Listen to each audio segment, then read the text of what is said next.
Hi అండి, అందరికీ నమస్కారం. మీ ముందుకు మన ఛానల్ మరొక ఉద్యోగ ఖాళీల భర్తీతో రావడం జరిగింది. ఇది వచ్చేసి మనకు తెలంగాణ రాష్ట్రంలోని హైదరాబాద్లో ఉన్నటువంటి ఐఐటి, కందిలో ఉన్నటువంటి సంగారెడ్డి జిల్లాలో ఉన్నటువంటి ఐఐటిలో లైబ్రరీ ట్రైనీ ఉద్యోగాలండి. మొత్తం 8 ఖాళీలు ఉన్నాయి.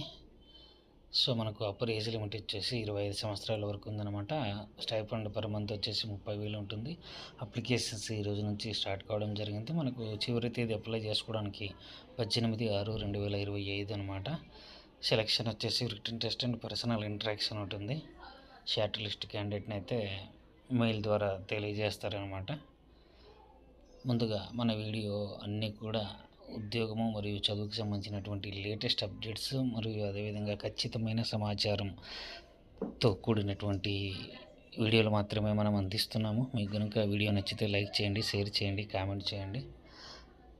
లైబ్రరీ ట్రైనింగ్ పోస్టులు వచ్చేసి మనకు qualification first class master degree in library and information సైన్స్లో చదివి ఉంటే సరిపోతుందనమాట. యూజీసీ రికగ్నైజ్డ్, జనరల్గా UGC recognised చదువుతారులేండి.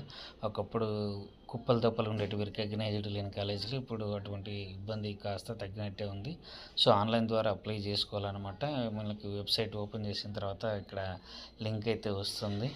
So written test ఉంటుందని మనం చెప్పుకున్నాం కదా, సబ్జెక్ట్ కూడా ఉంటుందన్నమాట. సో జనరల్ ఇన్స్ట్రక్షన్స్ ఓకే అండి. ఇండియన్ సిటిజన్ అయి ఉండాలి. తర్వాత ఆన్లైన్ ద్వారా అప్లై చేసుకోవాలి. Valid email, valid phone number ఉండాలి.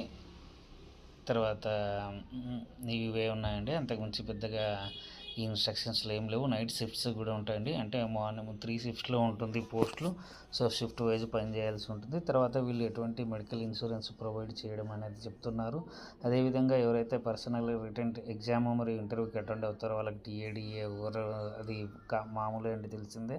అపాయింట్మెంట్ వచ్చేసి purely temporary basis for 1 year అని చెప్తా ఉన్నారు. తర్వాత ఎక్స్టెన్షన్ చేస్తే చేయొచ్చు లేదా చేయకపోవచ్చు. కానీ బహుశా ఇటువంటి కేసుల్లో యూస్ కంటిన్యూగా అవుతూనే ఉంటాయండి. ఒకసారి నోటిఫికేషన్ ఖాళీ వచ్చిన తర్వాత సంవత్సరాల తరబడి అవి అదేవిధంగా కంటిన్యూ అవుతూ ఉంటాయి మనకు తెలిసినంతవరకు కూడా. సో వర్కింగ్ అవర్స్ అయితే మనం 6 day వీక్ అనమాట. 5 days కాదు, 6 రోజులు. సో మార్నింగ్, ఈవినింగ్, నైట్ షిఫ్ట్లని అయితే మనం చెప్పుకున్నాం అనమాట. మనకు పోస్ట్ గ్రాడ్యుయేషన్లో 60% మార్క్స్ అయితే ఉండాలి. తర్వాత మనకు చదువులో ఎటువంటి బ్రేక్ ఉండకూడదు అనమాట ఇది. సో ఇక్కడ medical selected candidate must process a valid health insurance అని అయితే చెప్తా ఉన్నారు. అకామిడేషన్ అయితే ఇవ్వరు. సో బయటనే ఉండాలి. అంటే జనరల్గా క్వార్టర్స్ ఉంటాయి కానీ మనకైతే క్వార్టర్స్ ఇవ్వరు అనే చెప్తా ఉన్నారనమాట. మరొకసారి మనం లాస్ట్ డేట్ అయితే అప్లై చేసుకోవడానికి 18/6. సో ఎవరికైతే ఈ క్వాలిఫికేషన్స్ ఉన్నాయి అనుకుంటారో వాళ్ళైతే అప్లై చేసుకోవచ్చు అండి. అదేవిధంగా ఇక్కడ వీళ్ళు ఎగ్జామ్కి సిలబస్ అయితే ఇచ్చారు. సో మీరు ఈ సిలబస్ కూడా చూసుకోవచ్చు అనమాట. ఏ సిలబస్ ఉంటుంది అనేది కూడా చూసుకోవచ్చు. ఇక్కడ వీళ్ళు సిలబస్ కూడా ఇవ్వడం జరిగింది. సిలబస్ చూసుకొని ఎవరైతే మాస్టర్స్ డిగ్రీ ఉంది అనుకుంటారో మరి వాళ్ళైతే అప్లై చేసుకోవాల్సిందిగా అయితే కోరుతున్నానండి. All the best. Thank you.